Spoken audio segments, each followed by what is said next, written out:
Hi, this is Sandy, and we're back now, and I'm getting ready to press my shirt, and I'm going to go ahead and press in a crease so I have a nice center line. And how I do that is I just take my shirt and fold it in half, sleeve to sleeve, and bring it down and set it on my press. And I go ahead and I close my press, and because I'm using auto open, I don't click it down all the way, and just set it for a couple of seconds and let it do a real nice crease in there for me. Then I'll take and put it on my table here. I can pull it out a little bit and adjust it, on my table for the actual pressing of the shirt. I've got a real nice center line in here, and I'm going to go ahead and put a product in the middle of my shirt to protect it.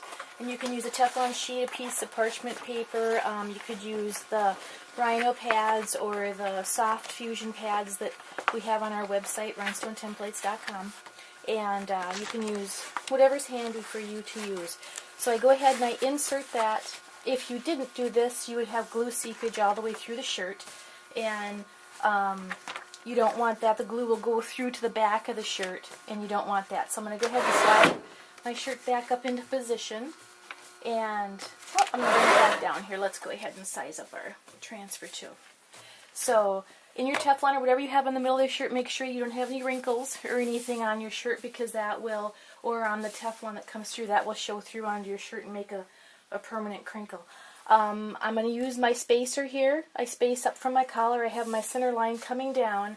I'm going to go ahead and put my spacer up there, and that spacer shows me exactly where I want my image to be, and that looked really good.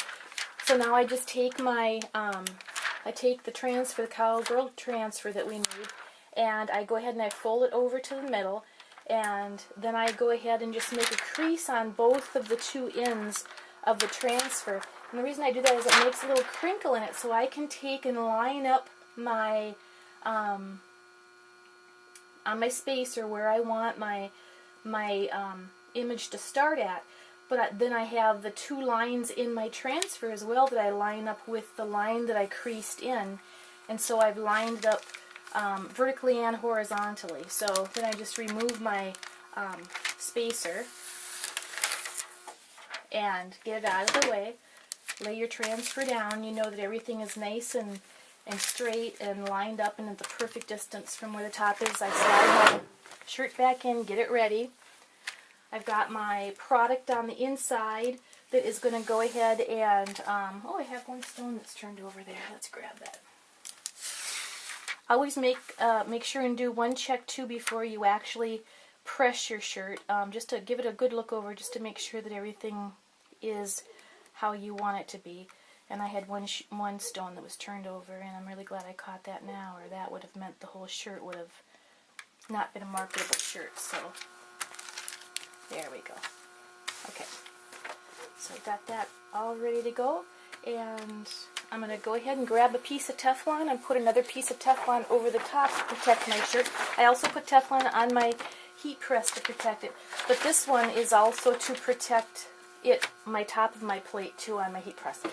So I'm going to go ahead and close it. I press all of my stones at 385 degrees, and I press them for 20 seconds. I like to cold peel my transfers off because I don't like to break the seal between the glue and the garment. And our press will open up here in just a second, and we'll go ahead and take off our Teflon, and we will let this cool just a second. I'm going to remove from the inside as it's cooling. I'm going to remove our the piece of protectant that I had inside, and we'll go ahead and give that a shot here and peel this off. The transfer that I tape, there are a couple different, or tape that I use is, there's a couple different kinds. There's a Mylar and there's a silicone, and I prefer to use the Mylar tape. It's a little more economical, but I also like the feel of it. I like how it works with my products. The silicone, it seemed to me that it just didn't fit for me. It might fit for other people, but just not for me. You can see that our cowgirl shirt turned out great, and you can see all the great colors. But now we're not quite done yet. When a lot of people, this is where they stop, but this is not where I stop. I give it 2 more presses. And the reason I do that is I want to make sure that the glue is sealed through all the way to the back of the garment. And so I turn my shirt inside out, which I've done. I load it up on my tray. Make sure you don't have any crinkles at all, because you could, by heating those stones back up, you could make a crinkle in it permanently then. When you've got it loaded back up, and you can reuse some of your transfer tape if you want. If there's enough sticky on it, go ahead and reuse it if you want. I know there are some people that just have a little shelf next to them. They just stick it to the shelf next to them.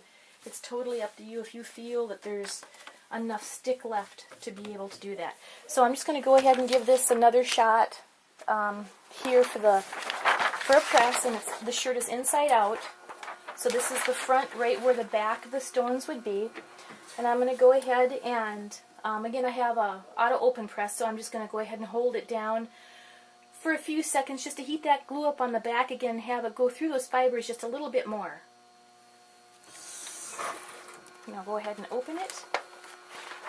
And I can see, and you can probably see too, over here, look how that glue now is coming through and showing through the back. And that means to me that the glue has gone and set into the fibers really, really good.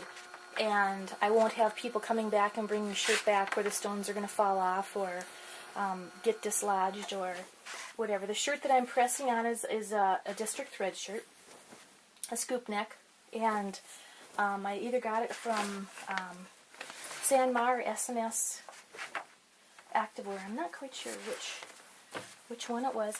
I do one more post press down the top, and again, put your product inside to protect so the glue doesn't come through onto the back of the shirt. The last thing you want to do at this point when you've got a great looking shirt is wreck it by glue showing through on the back. And the worst thing is when you see people walking around and they've actually got glue spots on the back of their shirt. And the shirt is great from the front, but they've got that glue on the back. So again, I'm going to cover it. You can never have enough of the Teflon sheets or parchment paper or whatever it is that you like to cover your garments for. Again, I'm not going to close my press all the way. I'm going to go ahead and just give it a good 5 to 7 second post press there on the top. And when I'm done, this shirt is done. It's 2 extra presses. It takes you a couple extra seconds, but ensures that those stones are really nice and tight on that garment. And this is our garment when we're all done. And I have not lost stones on any of my garments as of yet, knock on wood.